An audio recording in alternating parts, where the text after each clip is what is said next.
Bonjour, je suis frère Thomas, frère de Saint Jean. Je suis docteur en philosophie, j'enseigne actuellement la philosophie dans notre maison de formation à Rimont. Et j'ai écrit un petit livre sur l'ambition que je voudrais vous présenter en quelques mots. C'est parti de l'intuition d'une parabole. Quand Jésus nous parle de cet homme qui, lors d'un festin, prend la dernière place, il nous parle du maître du repas qui vient le voir et qui lui dit « Mon ami, monte plus haut ». Et j'ai été frappé par un commentaire de Maurice Zindel qui dit que selon lui, c'est le résumé de toute la morale évangélique. Mon ami, monte plus haut. Alors du coup, j'ai essayé de réfléchir sur cela, sur l'ambition de Dieu sur nous, pour montrer comment finalement Dieu voudrait qu'on monte plus haut, qu'on aille plus loin, qu'on élargisse les piquets de notre tente, qu'on descende plus profondément dans le mystère. Et c'est un petit peu voilà, l'enjeu de ce livre, de nous ouvrir à l'ambition de Dieu sur nous.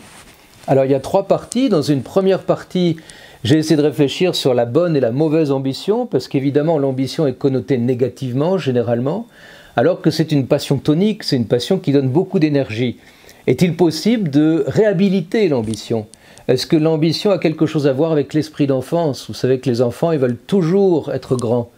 Peut-être que finalement, paradoxalement, l'enfant serait ambitieux selon l'Évangile. Et puis dans une deuxième partie, j'ai cherché à comprendre comment coopérer à l'ambition de Dieu sur nous. Quelles sont les qualités du cœur que nous devons développer pour devenir ambitieux selon le cœur de Dieu.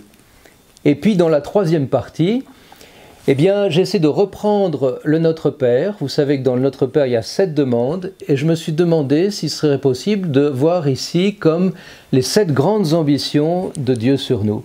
Suivant le Notre Père, j'ai essayé de comprendre comment chaque demande est un appel pour un don particulier du Saint-Esprit.